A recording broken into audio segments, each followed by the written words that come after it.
Ayan mga boss, at good morning. Yan. At sa likod natin yung tubuan, napakaliwalas, no? Ay dito yan sa Tanawan, Batangas. Sandeya Homes Danesa Project. Okay. Yan, pabuhos na tayo. Tara, samahan niya ako. Check na natin itong Sandeya Homes Danesa Project natin dito sa Tanawan, Batangas. Update natin mga boss. Let's go, let's go.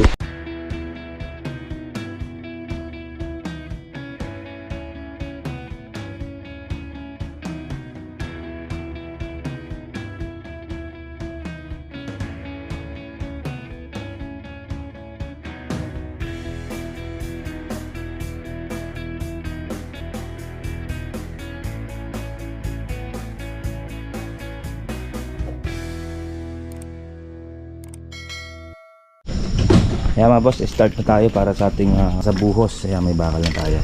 Then yung electrical, okay na rin. Check na rin natin yung electrical. And then yung kanyang mga bakal, kailangan hindi nakalapat sa mismong plywood. Para, kasi wala naman itong roofing. Para katagalan, magkalawang yung bakal niya. Hindi puputok yung mga slab natin sa ilalim. Okay, nakahang na. Naka two-way tayo mga boss. Lagay mo ang tubig yung libil natin. Yung canopy, ilagay tayo para yung bintana at yung kanyang pinto hindi mabasa. Ay, libil hose natin yan. Okay. Ano? Hindi nang ginamit natin bakal dito, 10mm at saka yung sobra na 12 natin sa ating yung mga poste dito at saka doon sa gate, pinalatag na natin yung 12. Kaya kung tibay yung pag-uusapan, hindi napakatibay. Dahil yung dati ditong dinubsungan natin, tinanggal natin dito mga sampye. Sa 30-30 lang yung ano nila, naka one way lang sila. Ayan, naka two way tayo. Okay, medyo malimit tayo pagdating sa slab mga boss ng plywood kaysa naman sa steel dig natin. Medyo hindi tayo naglilimit kasi naka steel dig siya. Ito naka plywood lang siya, kaya ayan, talagang masinsin tayo. Okay, ayan, naka two way. Pabuhos na yan ngayong araw ng Friday. Update ko na lang kayo pag nabuhusan na rin naman to. Okay, tiga piraso lang naman, hindi ako nagkakamali. Mga 8 semento, 7 magagamit dito. Okay, kaya mga boss, silipin na natin to sa Sandeya project natin, Danesa. Ayan, Tanawan, Batangas. At na-slab na nila yung nabuhusan na nila yung extension natin. Check na natin mamaya. Ito, natalis na. Medyo maano tayo, no space tayo. Ayan, talis pa lang naman yung mga siro natin. Ayan. Ito, talis na yung siro. Okay, no space tayo. Ay, ganun talaga. Kasi yan, lilipat na lang naman yung panggamit para matalis din yung iba sa gilid. Siro ito, bago lang to.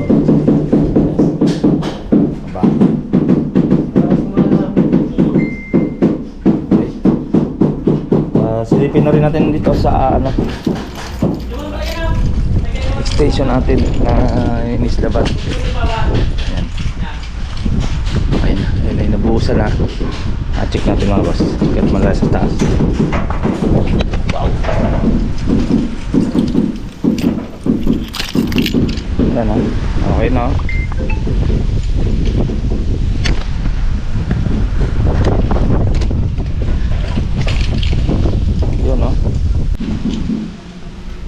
Ayan boss, ito nabuhusan na. Ayan, nagkatitila lang naman ng ulan. Init na naman, init ulan. Ito nabuhusan na siya. Ito yung canopy niya dito. May ilaw din tayo nilagay diyan. Okay, kahapon pa naman ito nabuhusan. Ito parang same lang din yung ganyan. Ganyan ang design niya o ganyan style yan. Yan. Ito, may kapiraso lang yan dito. At least pina-request natin sa client kung kakayanin slab, kahit slab lang, para may abang yung sa second floor. Kasi kung i-roofing mo, may naka-slab na rin naman sa kapiraso na idadagdag, sayang. At least next time nakabang na yung para sa second floor, at least yung ilalim mo safety na. Okay, kung i-roofing natin, gagastos ka pa, konti na lang naman ang diferensya gagawin. At least naka-prepare na sa second floor. Dahil itong isang room, naka-prepare na rin naman sa second floor. At then babakbakin na lang naman to, move lang yung wall, at least okay na yung ano niya. Hindi may sarili naman pader yan. Yan. Hindi naman tayo masyadong manage sa isang pader. Naglagay din tayo ng bintana dito dahil ito'y tubuhan pa lang naman para kahit paano yung kanilang kitchen may singawan kahit owning lang na maliit. Ayun, pwede naman takpan yan. Alam naman natin na bawal yan. Pero ito na may tubuhan naman. Ay simple yung kanilang kitchen at magkaroon man lang na ng hangin na papasok. Okay, yan. Yung ating slab dito. Tapos doon, yan, naghahalo at sinatapos nila yung ano. By next week na natin ito papabaklas mga boss. Yung ating pinabuhusan. Yan mga boss, yan ang ating kunting pasilip dito sa ating slab dito sa extension. Nabuhusan na. At least kahit pa paano at napa-slab na natin tong extension lang nila sir. Para at least soon second floor na at lalawak na yung kanilang unit. Kasi naman ruruping lang natin, may kapiraso lang to kasi kung napapansin nyo may kapiraso na ng slab yan. Ayun, at least ito okay na, magkano pina tayo.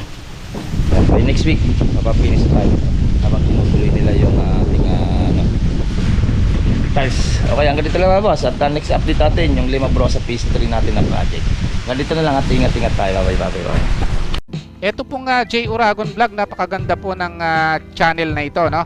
Tungkol po ito sa construction.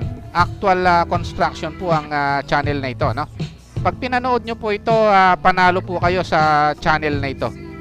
Napakaganda po ng mga video niya. Lalo na pong magaganda, no, yung mga iba't ibang design niya. Kakaiba po yung mga iba't ibang design niya sa mga kisame. Subukan nyo pong panoorin J. Uragon Vlog na ito. Matutuwa po kayo pag pinanood nyo po yung mga video niya. Maraming salamat po.